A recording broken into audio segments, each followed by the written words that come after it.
Hello and welcome back to the competitive biography of Emanuel Lasker. Today we have our first returning character, as in round 7, Lasker had the black pieces against Curt von Bardeleben.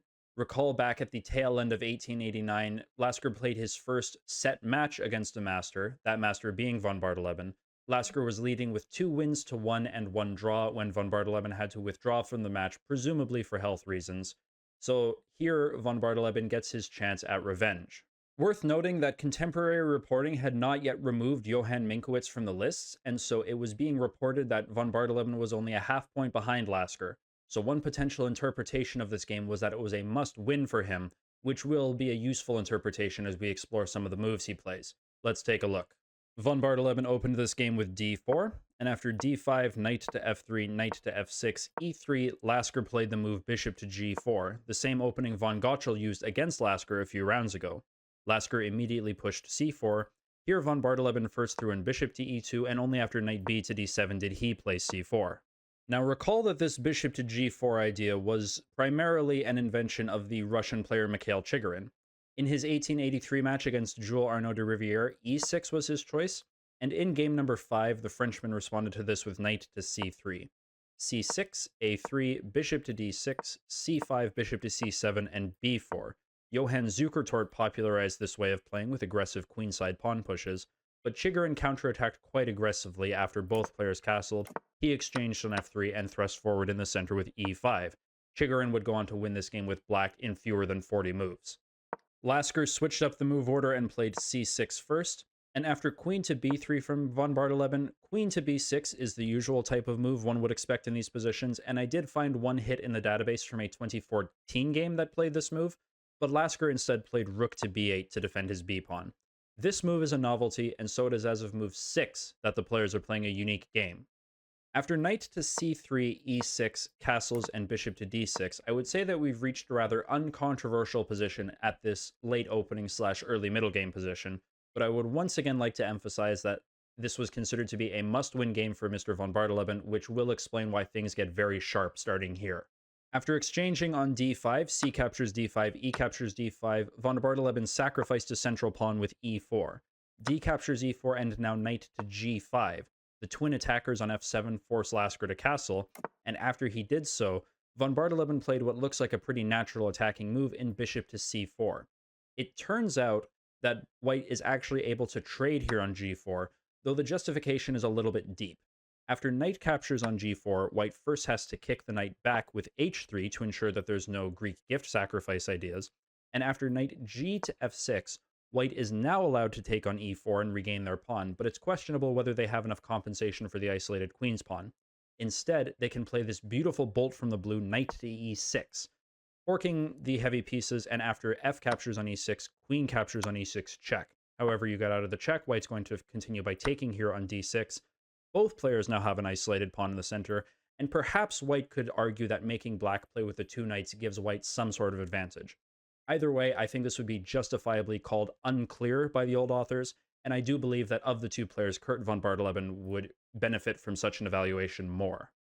But as mentioned, von Bardeleben played bishop to c4, adding a 3rd attacker to the f7 pawn, and because this game is so complicated and tactically intense, I feel the need to point out pretty much every improvement everywhere I can, and so I'll mention here that the best move for Lasker that he didn't play was queen to e7. This is the optimal way to defend the f-pawn. Now, to go over a couple of more tactics, white can't really exploit this with a move like rook to e1, now trying to go after the e-pawn, because black has access to the move bishop to f5. The bishop would be very sad on f1, and you probably don't want to place it there. And if bishop to e2, then black continues defending the pawn with bishop to f5. Now, there are more tactics, so bear with me. If white tries to play bishop to f3, taking advantage of the pin on the e-pawn, black again has access to this Greek gift sacrifice that was unable to be prevented this time. Bishop captures on h2 check. After king captures h2, black sidesteps the pin with queen to d6 check, and after king to g1, they take on f3. E captures f3, knight captures f3, black remains up a pawn, and white is still seeking full compensation. Lasker, instead of this, retreated his bishop back to h5, defending the f7 pawn this way, and he gives von Bardeleben a chance, in quotation marks, to regain his pawn. There is an argument to be made that knight g captures on e4, regaining the pawn, is the absolute best move for white. If black tries to hold on to the bishop, then there's a couple chances for dynamic potential, like if the bishop moves back to c7, then bishop to g5 is a really annoying pin. In a similar vein, if bishop to e7 trying to prevent this pin, then bishop to f4 is a really annoying move. The argument against this, however, is that black is able to trade down. They don't actually have to preserve their bishop. They start by taking on e4. After knight e4, they can just play the move knight to b6. And after knight captures d6, queen captures on d6, maybe white can claim to have something with the bishops, but black's position has no weaknesses. White has this isolated queen's pawn, and I would say that this is at best in the realm of equal. I would be somewhat pessimistic about white's chances to develop any real winning chances without a very major error from black. But again, this was more than likely considered a must-win game for Curt von Bardeleben, and so he burned all of his bridges and sacrificed the pawn permanently with f3. So now he has to find the attack, as Lasker maintains the pawn forever with e captures f3, knight captures f3, and if von Bardeleben does not find some sort of knockout blow, he is probably going to lose this endgame.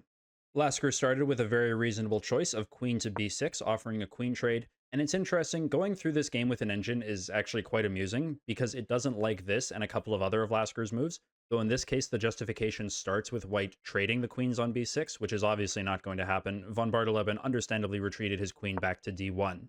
After rook b to d8 and king to h1, escaping this pin from the queen, here again is a very reasonable move from Lasker, trading on f3, bishop captures on f3. There's something to be said about maintaining this pin on the knight and playing the move rook f to e8 right away, which is what Lasker played next. But Lasker wants to trade pieces, which is, again, a very principled plan when you're up a pawn. We'll show in a moment why this complicates things a little bit, but it's not a bad move.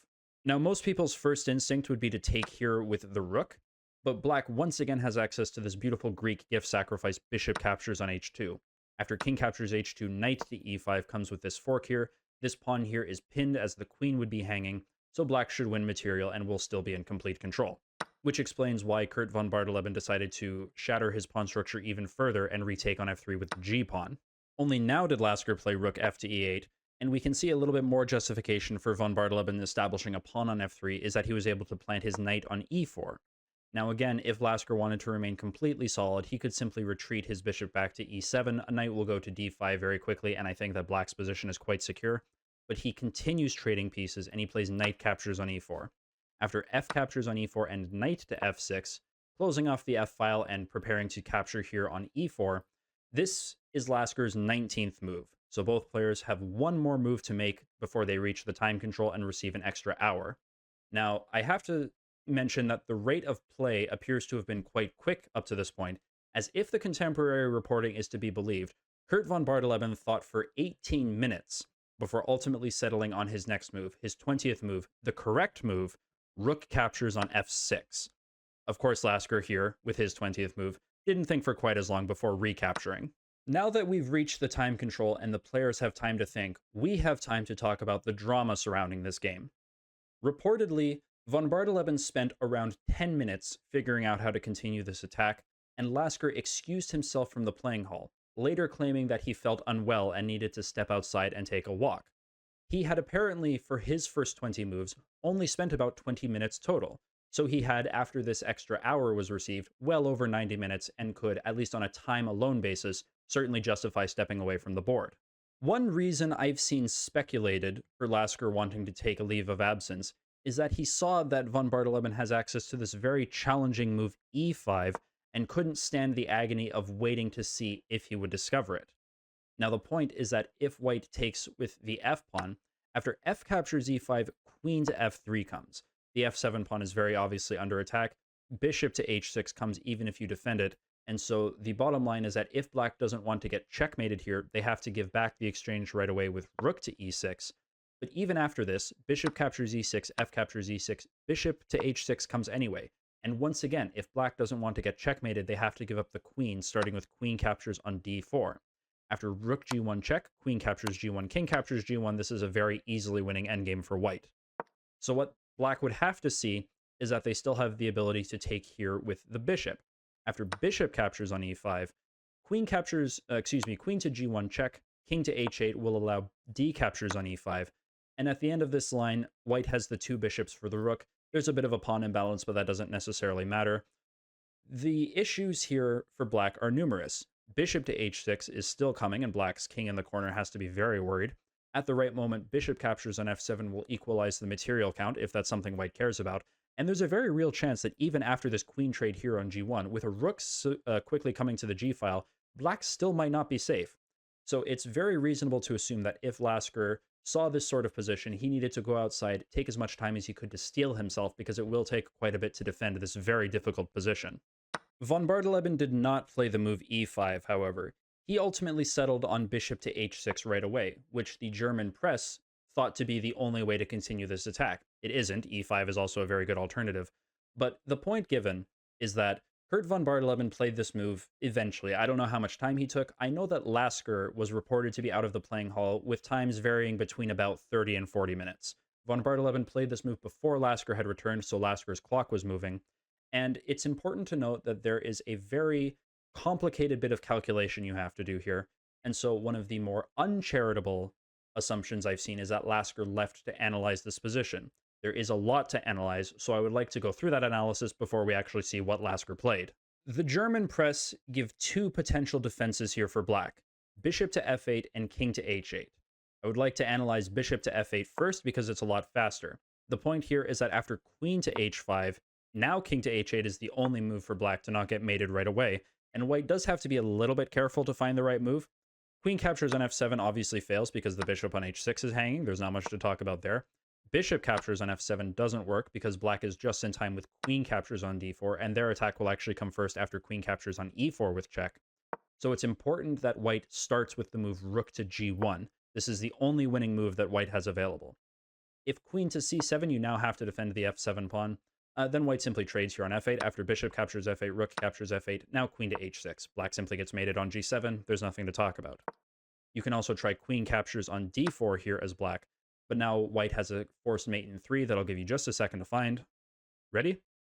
Rook to g8 check, king captures g8, queen captures f7 check, king to h8, and now queen to g8 with checkmate. So ultimately, at the end of the day, the point you should take away is that in this position, bishop to f8 is not a viable defense for black. The other option, king to h8, is much more complicated, and we're going to spend a lot more time analyzing it. To start with, if queen to h5, if black were to play bishop to f8, then we would transpose to one of the lines that we just covered. However, this is not actually good for black. Instead, they have access to the move queen captures on d4. Also noted in the press is that queen captures on b2 leads to black getting checkmated. After this move, bishop to g7. This comes up a whole bunch in the following lines, so keep this in mind. King captures g7, queen captures on f7 check, king to h6, queen captures f6 check, king to h5, bishop to f7 check, king to g4, queen to f5 check, king to h4, and finally queen to h5 checkmate. Very straightforward stuff. So instead, queen captures on d4 has to be played. Now the f6 pawn is defended. And after bishop captures on f7, again, queen captures on e4 check, just as in the previous line, king to g1, rook to g8 check, and ultimately it's actually white who gets checkmated. Another move they analyzed is queen to d2. You maintain the option of targeting the h6 square with the queen, but you keep the d4 pawn defended. Now, they believed here that there was only one good move. They started by justifying that something like queen to c7, again protecting the f7 pawn, seems to run into this move bishop to g7. After king captures g7, rook to g1 check, king to f8, queen to h6 check, so white has gotten what they wanted out of queen to d2. King to e7, and now bishop captures f7. On rook to f8, bishop captures on bishop just back to h5, excuse me. Here, the press gives the move king to d7, and they try to escape the attack this way. Also possible seems to be rook to d7 and trying to escape via king to d8 and such. Regardless, this remains incredibly complicated, but I do believe that black should be able to weather this storm. So from that perspective, it makes sense that they believe that bishop to e5 is the only move here. And now the problem is that rook to g1 falls to rook to g8, and this trade here doesn't do anything for white, and in fact it's actually worse for them as this bishop is completely untouchable. If d captures on e5, then queen to g1 is mate on the spot. So white has to start here with bishop captures on f7, but after queen captures on d4, the problem white faces is that they have nothing better than to just simply trade down. Black doesn't mind giving back the exchange since they're already an exchange up. And after queen captures d4, bishop captures d4, bishop captures e8, rook captures e8, black already has one extra pawn. They're about to capture on e4, be up 2 pawns in this endgame, and should understandably be completely winning. I know that this analysis session has been a bit of a mess. Bear with me, there's one more thing we have to cover. The best move in this position, as the annotators ultimately settled upon, is bishop captures on f7 right away. Now, the justification is that on rook to e7, then white simply retreats back to b3, and their position hasn't deteriorated at all, but they have stolen this pawn here on f7, so perhaps this is desirable. Rook captures on e4 does not work, because after queen to g1, black is simply getting mated on g7. There's nothing to do about this. So what they ultimately considered best was to capture the b2 pawn. This was taboo a few moves ago, or a different variation, I should say, but now it's completely fine. Here we return to what happens if white plays the only good move here, e5.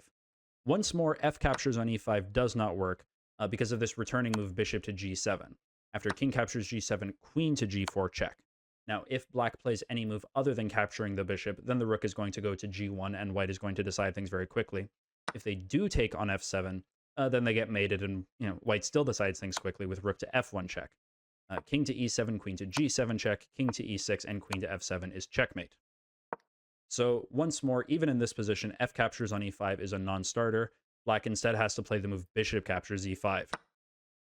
Now in this position, it's actually white who has to make a very difficult decision, because the only way that their attack has a possibility of continuing is if they give up the queen. They can't play this in-between move queen to g1, trying to escape this pin before they take on e5, because rook to g8 comes. Now, after d captures on e5, it's actually black who has to be a little bit careful. They can't trade on g1 right away, because after the rook goes to g1, the black king is still stuck in the corner and getting checkmated. However, they can survive with this very well-timed move, queen to e2.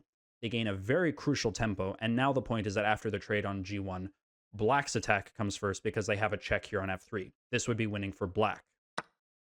So, white does not have time to move this queen out of the way and go to g1. They have to give up the queen on the spot with d captures e5, and after rook captures d1, rook captures d1, queen captures on e5, here white is very close to finishing their attack with rook to g1.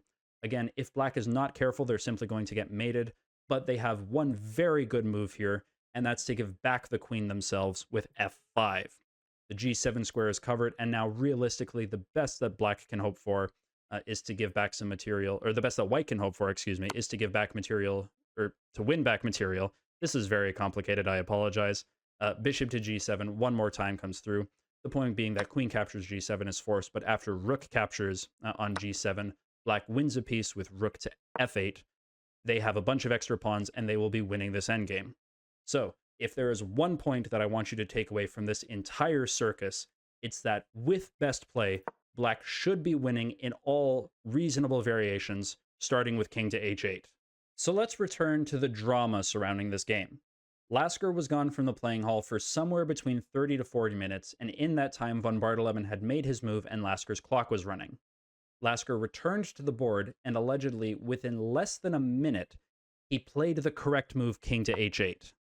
Now, following this, von Bardeleben lodged a complaint, not necessarily because Lasker had broken any written rules, as there weren't any concrete restrictions on whether a player could or could not leave the playing hall, but his argument was more based on etiquette, I suppose would be one way to put it, these sorts of behaviors that were expected of gentlemen within the German caste system. To properly get into the philosophy behind this whole thing would be to really explain the philosophy of the German gentleman, or however you want to consider it.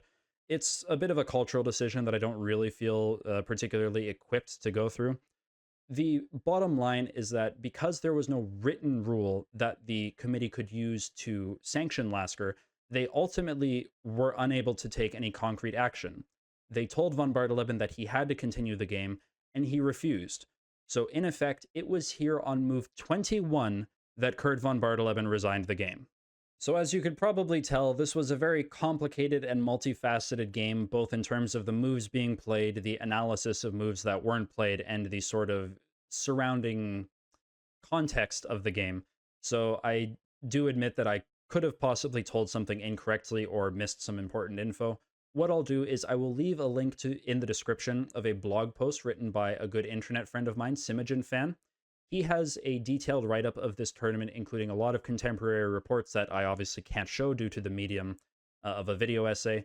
But go ahead and take a look at that if you want more info on this tournament. I will say that it does spoil the final game in this sort of sub-chapter. So, spoiler alert given, if you want to wait until I release my next video to read that, that is well within your rights. But regardless, that is the end of this particular game. We have one more game to cover in the Berlin 1890 tournament. That will be coming next. So I look forward to seeing you there. There will be significantly less drama and significantly more chess. So until then, take care.